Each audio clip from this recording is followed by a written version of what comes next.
আসসালামু আলাইকুম বুয়ারা ভাইজান আমরা সকলে কেমন আছে মুই এমনি গুনগুন ভালোই আছি আজ মুই এমনি গুলো একখান মসমসে আলু ভাজা লই হাজির হয়ে গেলাম এই হেন এত মসমসে যে মুসুর মুসুর করবে খালি আর আমি একবারে যদি গুঁড়ো গড়া থাই হেরা যদি এই আলু ভাজা হান পায় তো ফুর্তিতে আটখান হইয়ে যাইবে এটা গুঁড়ো গড়া টিফিনেও দিতে পারবেন আর এর জন্য মুই এই হেনে ৩ আলু লইয়ে লইছি আলুর ছোলা মোলা হালাইয়ে দিছি হালাইয়ে দিয়ে এই যে দেখেন একখান চাকু লইয়ে লইছি এর দিয়ে কাট দিলাম একবারে পাতলাও হরবেন না আর একবারে মোটাও রাখবেন না এই যে মিডিয়াম সাইজের এই যে দেখেন মুই কেমন রাখছি এরপরে পিস পিস করে কাটিয়ে লইলাম এই আলু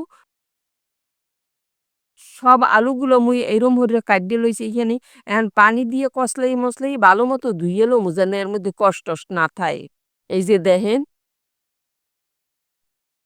আরো ২-৩ বার আলুগুলারে ধুইয়ে লমু। ধুয়ে টুইয়া এই যে আপনি একবার যদি টিস্যু পেপার থাকে হের উপরে একটু মুছে-টুছে লইবেন। যেন আলুতে কোনো পানি-টানি না থাকে। আর আপনি যা শুকনো তেনা-মেনা থাকলে হেতেও মুছতে পারেন কইলো। এই যে মোছা হইয়ে গেছে মোর।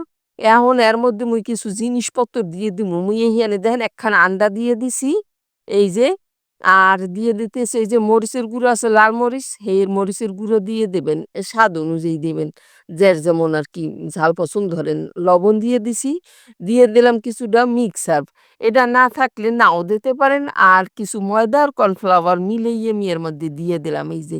এরম করে দিলে হয় কি সব জায়গায় সুন্দরভাবে লাগে। এমনি একটা ছাঁকনি লইয়ে এই দিলাম ছাঁকে, ছাঁকে দিয়ে দিছি। এখন এই আদ্যে কসলাই-মসলাই এগুলারে সুন্দরভাবে মাইখকে লমু যেন সব আলুগুলার গায়ে এই আডা ময়দা এক্কারে ভালোভাবে মাইখকে জুটকে যায়। মানে এক্কারে হাঙ্গার গায়ে লাগিয়ে যায়। বুঝছেন? এরপর মুই চুলায় একটা এই যে পাইলা বহাই দিছি, পাইলা বহাই দিয়ে একখান, একখান হইরা আলু এই যে দিয়ে দিছি। একসরে সব যদি দিয়ে দেন, হেলে হইবে কি একখানের লগে একখান এক্কারে গলাগলি ধরিয়া বইবে হেরা মোটে ছাড়তেই চাইবে না। হেইপিনে একখান, একখান হরিয়ে দিবেন একটু ফাঁক, ফাঁক করিয়ে। হেলে আর গলাগলি ধরতে পারবে না। এই যে দেখেন উল্টাইয়ে পাল্টাইয়ে এক্কারে মুসমুসো হইরে ভাইজ্যে লমু মিডিয়াম লো হিটে। খুব বেশি কিন্তু চুলার পাওয়ার দেবেন না। হেলে আবার কিন্তু পুড়িয়ে যাইবে মধ্যে দিয়ে শক্ত কচর, কচর হরবে। এই যে দেখেন মোর এক খোলা ভাজা হইয়ে গেছে। মুই এরম হইরে কিন্তু সব আলুগুলোই ভাইজ্যে লমু বুঝছেন? এই সুন্দর একটা এই রং হইয়ে গেছে। এখন এই যে তেল ছাইক্কা উড়াই হেলামু। এইরম হইরে ভাইজ্যে লইবেন। আর গুঁড়া কিন্তু এই আলুহন পাইলে দেখবেন যে কত বড় খুশি হয়। এই একেবারে মচমচ করে।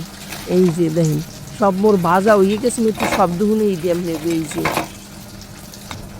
এই দেখছেন কেমন ঝনঝন ঝনঝন হইছে বাজে আমি একটু বাইঙ্গেও আপনাকে দেখামু যে এটা কেমন মচমচা হইছে।